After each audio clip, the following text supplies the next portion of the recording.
असार 15 दान दिवस। अनि हाम्रो चाहिँ के भन्ने गरिन्छ भने मानव छरेर मुरी उठाउने महिना पनि भन्ने गरिन्छ।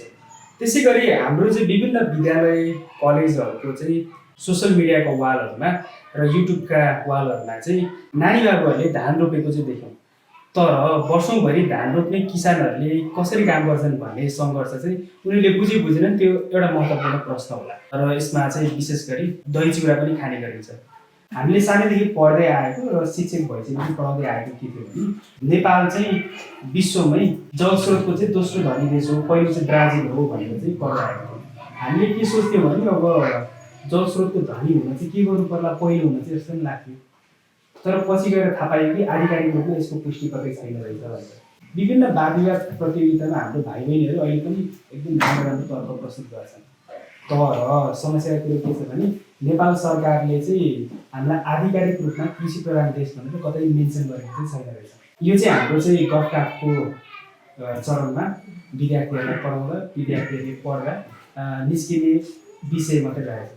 अनि सरकारबाट आधिकारिक मान्यता भन्ने छैन। हामी कृषि प्रधान देश, अनि हाम्रो छुट्टै ऐन छैन कृषिमा। अब यसले गर्दाखेरि चाहिँ युवा पुस्ताहरू चाहिँ कृषिमा आकर्षित छैनन्।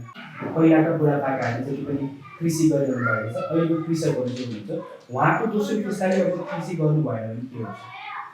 अनि अर्को कुरा भनेको फेरि हामी चाहिँ मजाले आयातमा भर गरिरहेको छौँ। इन्डियाबाट धान किनेर ल्याएछौँ, चाइनाबाट स्याउ किनेर ल्याएछौँ। यो आँपमा चाहिँ हामी करिब आत्मनिर्भर भइसकेका रहेछौँ होइन। यो सिराहातिर सर्लाहीतिरबाट चाहिँ आँप आउँदो रहेछ र हामीले चाहिँ अहिले आफ्नै देशमा बनेर खान पाइरहेका छौँ।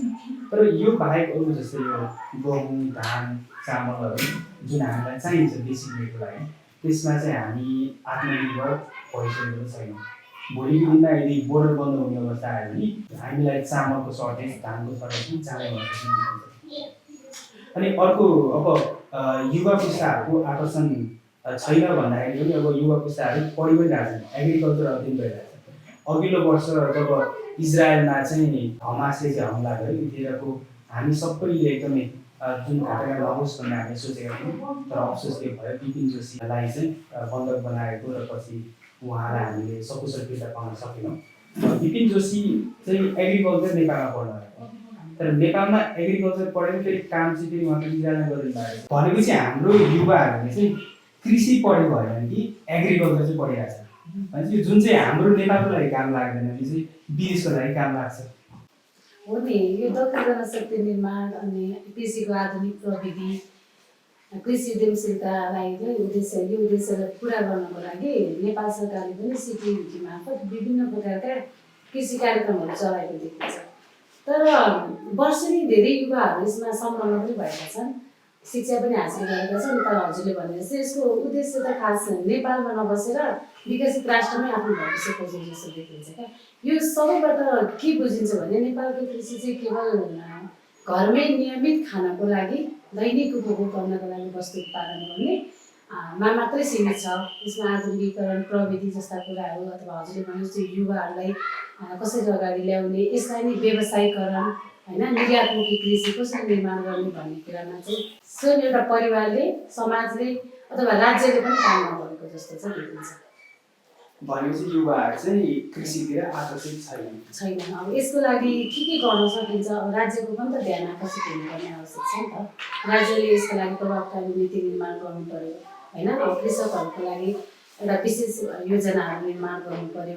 यसलाई नै लक्ष्य किन बनाउने त भनेर हाम्रो नयाँ युवा पुस्ताहरूमा त्यसको रुचि बढाउनको लागि पनि त केही अभिवृद्धि कार्यक्रमहरू गर्न सकिन्छ कि होइन। कतिपय ठाउँमा अघि मैले भने व्यक्तिकै भूमिका हुनसक्छ, समाजकै पनि हुनसक्छ, हाम्रो अग्रजहरूको भूमिका हुनसक्छ। सबैले चाहिँ सक्रिय भएर लाग्नुपर्ने देखिन्छ। साँच्चै म्याडमलाई मैले सोधिहालेँ, हाम्रो नानी बाबुहरूलाई चाहिँ के भन्न चाहन्छु भनेर सोध्यो भने त्यसले कृषक भन्ने कोही छन् र आइछन् अथवा छन् र देशभरि त्यस्तो केही रहला?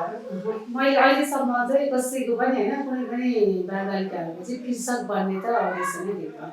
हाम्रो बालबालिकाहरूले त कृषक भनेको एउटा गरिब हो, गरिब मान्छेले खानै नपुग्ने मान्छेहरूले मात्रै कृषि पेसामा लाग्छन् भन्ने खालको जुन सोच उनीहरूसँग छ, त्यसै कारण पनि मेरो उद्देश्य नै राखेको। Every work changing behavior starts from an individual भनिन्छ। हामीले ग्रेड 1 मा गएर वाट्स योर एम भन्यो भने I want to be a farmer in life भनेर कसैले पनि भन्नु हुँदैन, किनकि हाम्रो इमेजिनेसन कस्तो हुन्छ, ड्रिम बिग होइन, आफ्नो घर होस्, आफ्नो गाडी होस्, सुट लगाएर हिँड्न पाइयोस्। तर हामीलाई चाहिँ कृषि पेसा, कृषक चाहिँ कसरी पोर्ट्रे हुन्छ गरिएको छ भन्दा दौरा सुरुवाल लाउने, कानमा हलो कुटो खोलाले बोक्ने, माटो धुलो भएको त्यसरी पोर्ट्रे गरिएको छ। यही रिजन्सहरूले गर्दा चाहिँ होला कसैले पनि कृषिमा चाहिँ फ्युचर नदेखेको, अनि कसैले पनि यो फिल्डलाई चाहिँ आफ्नो फ्युचरको बेसिसमा बनाउन नसकेको। हजुर म्याम, जस्तो हजुर अहिले भन्नुभयो नि, मैले यसमा तर्क राख्न चाहेँ। हो, कुरा सही होइन। अहिलेको अब समयमा बच्चाहरूले अब के भन्ने भन्ने कसैले पनि म कृषक बन्छु होइन, कृषितिर लाग्छु भनेर कसैले पनि भनेको हुँदैन। लाज लाग्ने, दौरा सुरुवाल लाउने, यो त भनेको त हाम्रो देशको एउटा चिनारी होइन।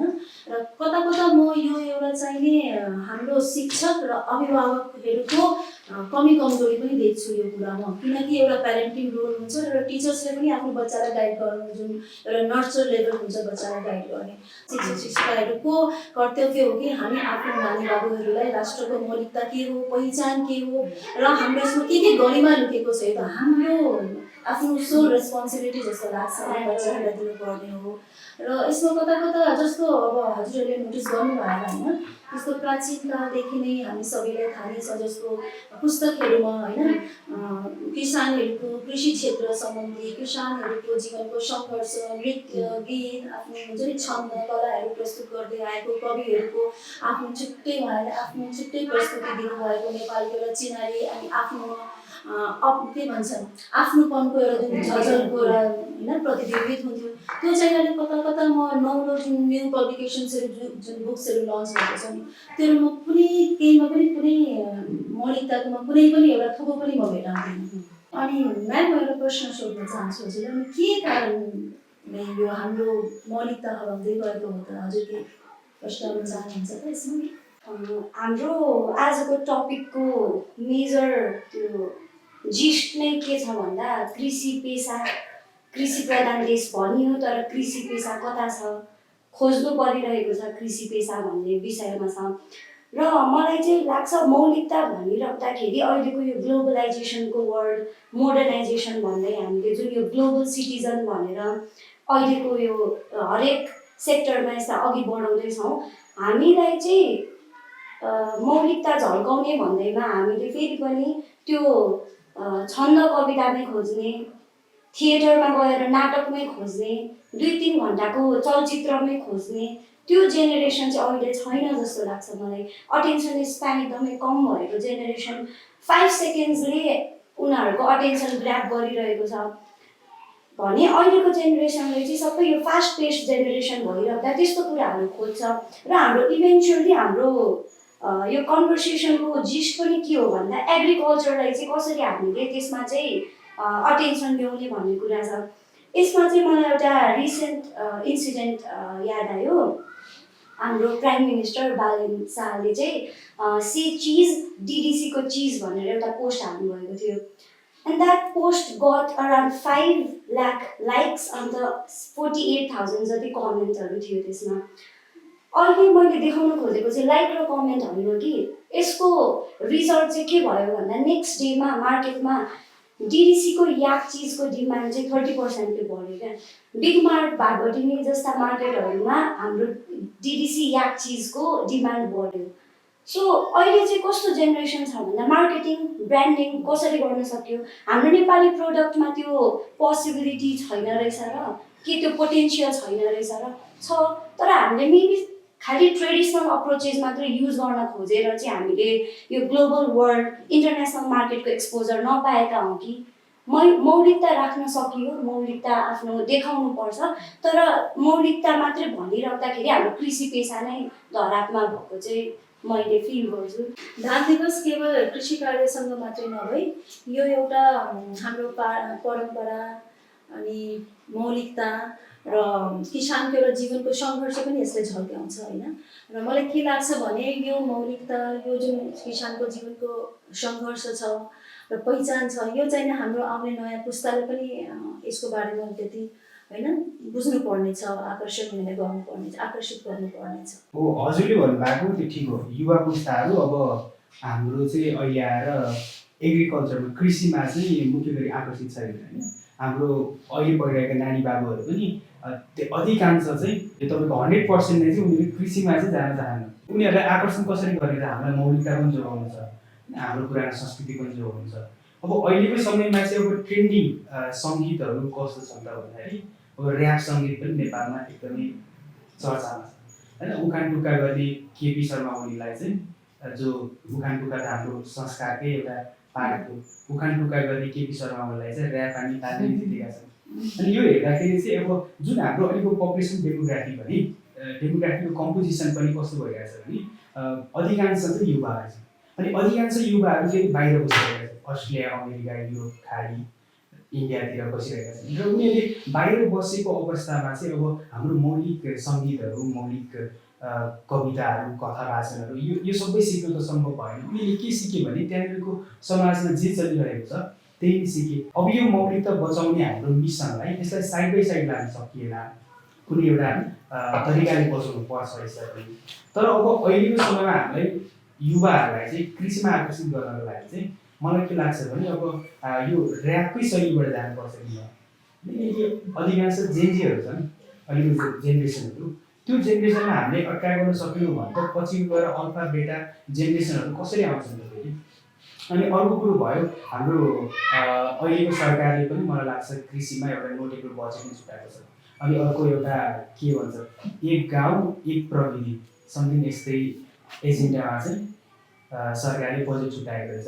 यसरी चाहिँ हाम्रो अर्को कुरा पनि के निस्क्यो भने ब्रान्डिङ पनि गर्ने कुरामा। त्यसै गरी हाम्रो प्रधानमन्त्रीज्यूले पनि डिटिसीलाई जसरी 30% को मार्केटमा अपग्रेड गरिदिनुभयो, त्यो पनि एउटा निकै राम्रो कुरा थियो। त्यसै गरी अब कृषकहरूले चाहिँ त्यहाँनिर प्रविधिको प्रयोग गरेर त्यसलाई चाहिँ सही तरिकाले ब्रान्डिङ गर्नको लागि चाहिँ हामीले सिकायौँ भनेर त कृषि पेसामा चाहिँ मजाले अहिलेको पुस्ता नयाँ पुस्ता पनि जोडिहाल्छ।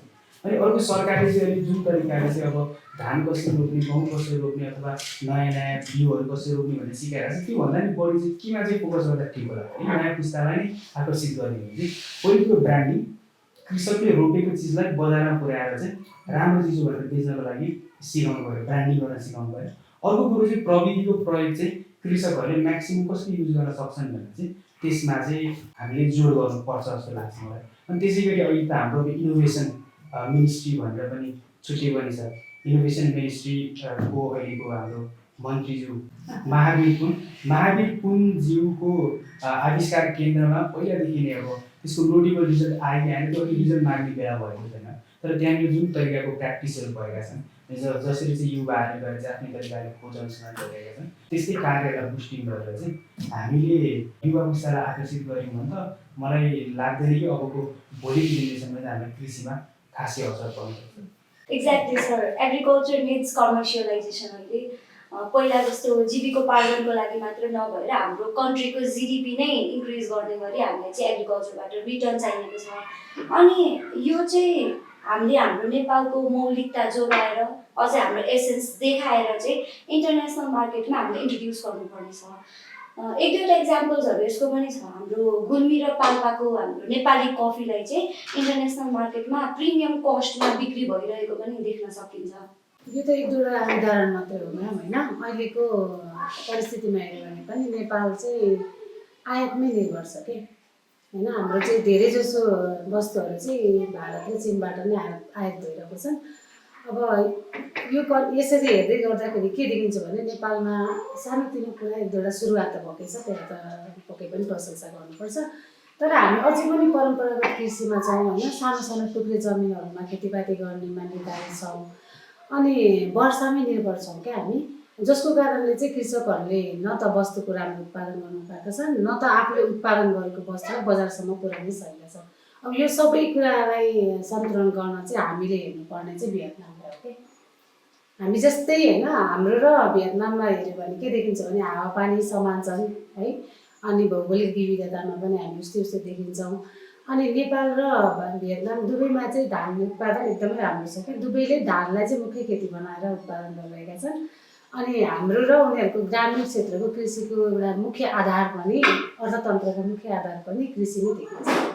अब यो यसरी हेर्दै गर्दा कसरी भियतनाम चाहिँ यति राम्रो, भियतनामको कृषिलाई हामी अहिले हेर्नुभयो भने चामल निर्यात गर्ने जति पनि देशहरू छन् त्यो मध्येको एउटा सबैभन्दा राम्रो देशमा चाहिँ भियतनाम पुगिसकेको छ क्या। अब यही कुरालाई नेपालमा हेऱ्यौँ भने चाहिँ हामी हाम्रो आवश्यकता पुरा गर्न अहिले पनि भारतबाट चामल निर्यात गरिरहेको छौँ। त्यही भएर यति राम्रो उर्वर भूमिहरू छन् होइन, यति राम्रो भौगोलिक अवस्था, जहाँ के अरे हावापानीको विविधता, यी सबै कुरालाई राम्रोसँग समायोजन गर्न सक्ने हो भने त हामी निर्यातमुखी देश भन्न सक्छौँ क्या, निर्यात गर्नलाई सक्षम हुने देश भन्न सक्छौँ। यो चाहिँ एकदम आजको एकदमै के भनौँ एकदम तत्काल एकदम आवश्यक, एकदमै अति आवश्यकता हो। अब यसको लागि के गर्ने त, कसरी सिक्ने त भियतनामबाट भनेर पनि हेर्न सकिन्छ। उनीहरूको चाहिँ कृषिमा के छ भने उनीहरूसँग जे सामग्री उपलब्ध छ, आफूसँग उपलब्ध स्रोत साधनहरूलाई चाहिँ उनीहरूले एउटा वैज्ञानिक र योजनाबद्ध ढङ्गले प्रयोग गर्छन् क्या, जसको कारण चाहिँ उनीहरूको निर्यात दिन प्रतिदिन चाहिँ बढिरहेको छ। अब हामीले पनि हाम्रा वस्तुहरूलाई चाहिँ वैज्ञानिक ढङ्गले योजनाबद्ध रूपमा अथवा सरकारले पनि यसको प्रभावकारी नीतिहरू निर्माण गरिदियो भने भोलि हामी पनि चामलमा होइन, गहुँमा, हरेक वस्तुहरूमा, अझै चिनी पनि त हाम्रो मुलुकको उत्पादन राम्रै हुन्छ, चिनीहरूको निर्यातकर्ता देश चाहिँ बन्न सक्छौँ। यो चाहिँ आजको आवश्यकता हो।